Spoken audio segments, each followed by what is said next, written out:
So our next speaker will be Amin Gilani from University of Maryland. He will talk about quantum advantage and lower bounds in parallel query complexity. Please join me to welcome our speaker to the stage.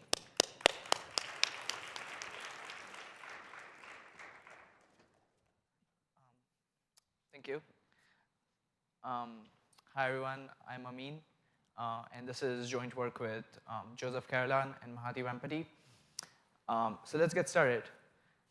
So we'll begin by briefly motivating the setting that we're going to work in. So why do we care about query complexity? Firstly, the query model is a nice abstraction of the circuit model, and it usually captures the hardness of the problem that we consider, and it's easier to analyze. Secondly, it's really conducive for proving lower bounds. And so in particular, we can show classical lower bounds. And this means that we can show quantum classical separations. Why do we care about parallelism? Well, for fault-tolerant, we know that fault-tolerant computers are going to be parallel, so it's a good idea to understand parallelism. Secondly, we also know that parallelism has been very useful for classical computing. So it's important to understand how useful it is for quantum computing. And in fact, one of my co-authors loves parallelism so much that he is giving another talk in parallel in an adjacent room. Okay, so I'm going to now precisely define the setting we're going to work in. So first, let me describe some sequential query complexity. So for a Boolean function f and an input x, we'll have some oracles that we will have access to. So we can query each bit of the input x classically, and for a quantum oracle, we can make those queries in superposition. And we'll have a few models that we're going to consider, the deterministic query model, randomized and quantum model. And so it will use classical or quantum oracles. It will be allowed random bits or not, and it will have some success probability that it's going to be aiming for. And this is the formal definition of sequential query complexity. So it is the minimum number of queries that we need to compute the function f on a worst case input. And we have some notation that we are going to use to denote these complexities.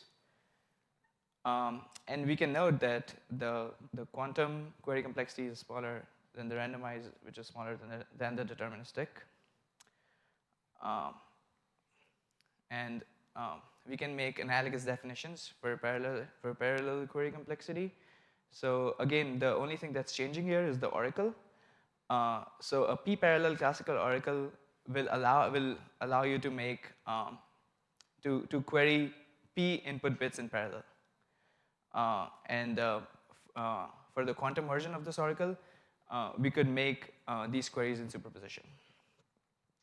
And so again, we have deterministic, randomized, and quantum p-parallel models, in which case the only thing here is changing is the oracle that we are going to use. And again, we have some extended definitions. The p-parallel query complexity is the minimum number of p-parallel queries that you need to make to compute a function f. And we again have some notation to denote the p-parallel query complexities. And here is a little picture. So in this diagram, the parallelism is 3. And in the circuit, we need to make 2 quantum queries to compute the function that it's computed. So we can make some observations about this complexity measure just to get a little bit comfortable with it. So the one parallel query complexity is the regular sequential query complexity. Secondly, we again have these trivial bounds that the quantum one will be smaller than the randomized, which will be in turn smaller than the deterministic one. Thirdly, we can choose to not make use of the parallelism. So in particular, a p-parallel quantum algorithm can simulate any quantum algorithm that makes the same amount of sequential queries. And we can do something on the other hand too. So a p-parallel q-query quantum algorithm can be simulated by a pq query sequential algorithm. And so in this talk, we'll mostly be interested in quantum classical separations. So we have many examples of partial functions, that is, the problems which assume some promise that exhibit exponential quantum advantage. But we also know that for total functions, the deterministic query complexity of total functions is polynomially related to the quantum query complexity. So a natural question to think about is what is the landscape in the parallel setting? So what kind of separations can we achieve between the deterministic and the quantum model for total functions? And in fact, this question was considered earlier, and it was conjectured that we'll have like a similar picture. That is, the deterministic query complexity will be at most a polynomial of the quantum query complexity. And the same authors showed that for all total functions f, and for parallelism polynomially smaller than the Bloch sensitivity, which is just a Boolean complexity measure, you don't really need to worry about it. And the question is that, is it true for all values of parallelism? And in fact, the answer is no. This is what we show. So this is like one of our first results, and it's simple enough that I could explain you in this talk. So recall that the cheat sheet function, which is a total function, was used to construct a super quadratic quantum speedup over randomized algorithms. And we show that, in fact, this function achieves an unbounded quantum parallel advantage. So in particular, we show that for some value of p, the query complexity, the quantum query complexity is 3, but the randomized query complexity is a polynomial in the input size. And in fact, we can also show that this value of p is only polynomially is only slightly bigger than the Bloch sensitivity. So this strongly refutes the conjecture that I mentioned above. So I'm going to sort of at a very high level describe what this cheat sheet function is, because it will probably it's going to be useful for like one of our later constructions. So in this function we have two registers, an address register and a data register. And the address register consists of inputs of logarithmically many instances of a function, which is a composition of functions g and h, where g is a function that achieves a large quantum speedup, and h is easy to certify. So the hope is that g composed with h sort of somewhat like preserves both of these properties. And the output of these instances forms an address to a location in the data register. And what we want is that the function will be 1 if and only if this location, which promises to contain a certificate, actually contains a certificate for the input to the address register. So I'm going to like describe a very high-level 3-query quantum parallel algorithm for this function. So for large enough parallelism, in the first round, this algorithm could compute the output of all instances of this function g composed with h.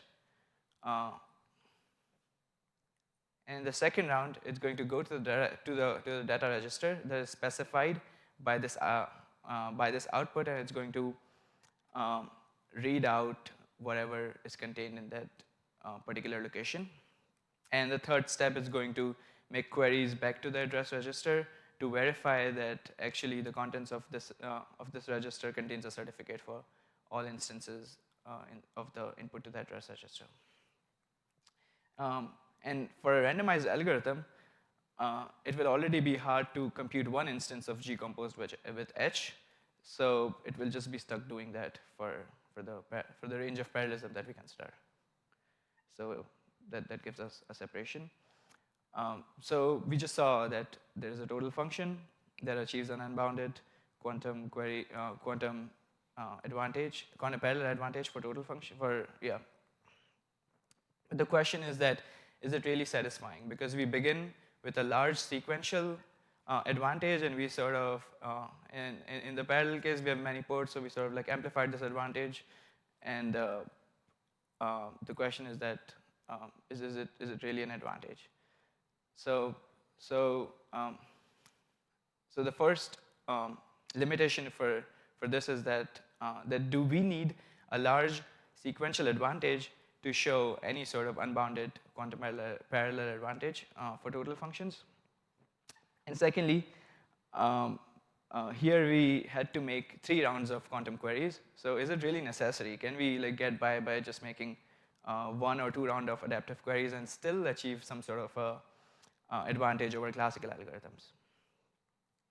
And thirdly, well, you may disagree with me, but I think that the function that we just saw was not very natural. So the question I want to ask is like, can we show or rule out separations for some natural functions? So we're going to talk about all of these one by one. So let's begin with the first question.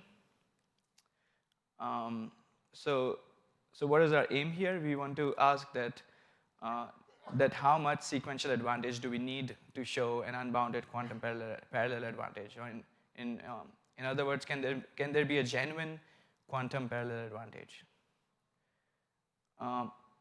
And so we show that indeed it's possible. So there, in particular, there exists a total function such that the quantum and such that its quantum and randomized query complexities are almost the same. But if you take some value of p, the quantum query complexity becomes a constant, but the randomized query complexity is still a polynomial in n. And we do this by coming up with a partial function, which has really nice properties. So for this partial function, the quantum and randomized query complexities are again, the sequential complexities are again almost the same. But this function totally perfectly parallelizes in the quantum setting, but doesn't parallelize at all in the randomized setting. So a quantum algorithm can make perfect use of parallelism for this particular function. We're not going to be able to talk more about this, so we're going to move on to the second question, which is, can we achieve like any quantum advantage if we restrict ourselves to making 1 or 2 adaptive queries? So before that, we'll begin with a definition of what we mean by adaptive queries. So the K adaptive query complexity formally is the minimum amount of parallelism that you need to compute F in K rounds. So you're fixing the number of rounds, and now you have a choice of parallelism, and you want to minimize that. So we can. So here is the notation that we're going to use to denote this complexity measure, and we can look at it at an example. So in this picture, in the circuit, we have K equal to 2. We are only allowing 2 rounds of queries, and we need to make 3 queries in parallel in each round to be able to compute this function. So what do we know about this complexity measure? This is not a very well studied complexity measure, but we know a little bit. So firstly, from a result of Montanaro, we know that for any total Boolean function, the non-adaptive quantum query complexity cannot be much smaller than the deterministic query complexity of that function. And secondly, we just saw that the cheat sheet function achieves a polynomial separation between quantum and randomized 3-round complexities. And a natural question is that, like, can we show any sort of separation for 2-round algorithms? And in fact, the answer is yes. So what do we show is that if there is a partial function that exhibits a polynomial separation between non-adaptive quantum and randomized algorithms, that could be lifted to a total function that exhibits a similar separation between 2-round algorithms. And since we know that there exists a few partial functions that satisfies this property, so we know that there exists a total function, which we'll call F2 adaptive, that exhibits a polynomial separation. So we are going to sort of talk a little bit about, give high-level ideas of this theorem next. So this is the construction of F2 adaptive. So this looks very similar to the cheat sheet function, but what we do is we take the certificate register out of the data register, and the data register is just basically a long bit string. And so what do we want? So this function will be 1 if and only if the certificate register could certify the input to the address register. And the target location, that is the location that is the output, that is specified by the output of the address register, contains a 1. So why can we do this in two-round quantum algorithm? I'm going to give a very high-level overview of this algorithm. So in the first round, we can compute the output of the address register along with reading the contents of the certificate register, because we know where it is, so we can just easily go there and read it. And in the second round, we're going to verify that whether the contents of the certificate register that we just read, that we read in the first round, actually certifies the input to the address register, just similar to the cheat sheet. And we can also go and query the target bit and see if it's 1 or not. So in 2 rounds, we have all the information we need to know to solve this problem. But for a randomized algorithm, it's again hard to compute G composed with H. So it won't be able to compute it in the first round. But what a randomized algorithm can do is it can query the certificate in the first round and use that certificate in the second round to compute the input to the address, to compute the output of the address register. But by then it's too late because you've already used 2 rounds of queries. So, and now we're going to move on to the third question, is if we could rule out separations for natural functions. So in this section, we show a parallel quantum lower bound. And so this is the lower bound that we were able to show for quantum parallel query complexity. It might be a little scary looking, but I want to point your attention to the denominator, which is the maximization of the quantum query complexity over functions which are restrictions of the function f on p input bits. So basically, what we are able to do is we have reduced the problem of lower bounding we've reduced the harder problem of lower bounding parallel query complexity to a relatively easier problem of upper bounding sequential query complexity. So we can show lower bounds using by coming up with algorithms. And we apply this lower bound method to the read once formula to get a lower bound of square root of n over p. And this, in fact, surpasses a parallel combinatorial adversary barrier, which we also show that it cannot show the same lower bound. And we also apply it to symmetric Boolean functions to recover the known tight lower bound for such functions, but with an arguably simpler proof. So this is the summary of the questions that we were interested in. So yeah, we do not really need a large sequential advantage to show an unbounded parallel advantage. Secondly, we can have some sort of a quantum advantage with only 2 rounds of adaptive queries. And thirdly, we cannot have an unbounded quantum advantage for natural functions, for some natural functions, such as read ones, formulas, and symmetric Boolean functions. And now I'm going to talk a little bit about open questions. So firstly, what are the limitations of the parallel speedup that we can achieve? So for instance, can a deterministic algorithm simulate a quantum algorithm with a polynomial overhead in the number of queries and in the amount of parallelism, which we didn't allow earlier? Secondly is we know a few quantum sequential composition theorems, but we don't know any in the parallel setting. So is it possible to show one? In particular, our conjecture is that the quantum parallel query complexity of f composed with g is the product of the query complexity with an optimal distribution of parallelism. Thirdly, we still haven't been able to resolve the question of whether there are natural functions that could exhibit the kind of quantum advantages that we saw. Thank you for the talk, and this is the archive number.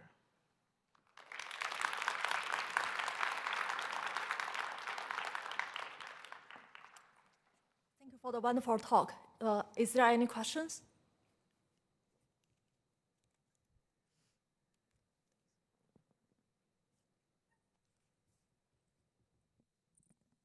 Yeah. So you had that slide where you related the, I think it was for 2 rounds versus 3 rounds. Is there any hope to push those numbers up? For this numbers what? Maybe can you go back a few slides? I'll tell you when. Yeah, this one. Oh, sorry, from 1 to 2. Yeah. So is there any hope to lift, say, for like D to D+1 or something like that? Yeah, that's a nice question, but we already have a separation for like all D, which are like at least 3. So the only thing we did not understand what was D equal to 2. I mean, yeah, it would be nice to lift like from D to D+1, but we already know for all. Yeah, I guess the point being, this theorem, it says any partial function, whereas for 3, it's particularly the Chi-Chi function, right? So then you might be able to say things about arbitrary partial functions. This theorem works for any partial function. So our construction is based on the cheat sheet function where we lift from 1 to 2. But this theorem itself works for any partial function. And I think this construction could be adapted to show to like lift a partial function separation for D rounds to D+1, if that's your question. Yeah, thank you. No worries. So I was thinking that is there any particular rationale behind using P3 and K2, or if you go That was just an example. yeah, so for example, if you go to K2 to 3 or 4, just asking, and similarly if you increase P, how's the complexity gonna increase or become like difficult to prove this parallelism advantage? Sorry, I didn't understand. So, I mean, you mentioned that you needed 2 rounds of algorithms, k equals to 2. You fixed that, right? For instance, here. Yeah. So, and you have taken p equals to 3, for example, right? Yeah. Okay. So, can you generalize this for further? Yeah. This.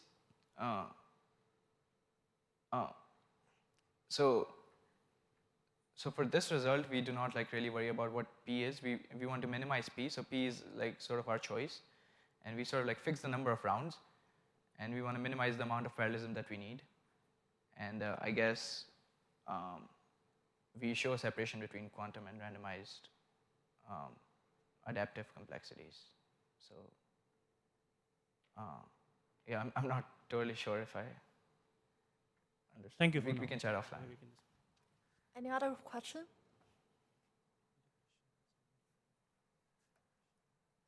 If not, then let's thank all of the speakers in the session again. We now have a 30 minutes break, and after that, we will resume at 3:30.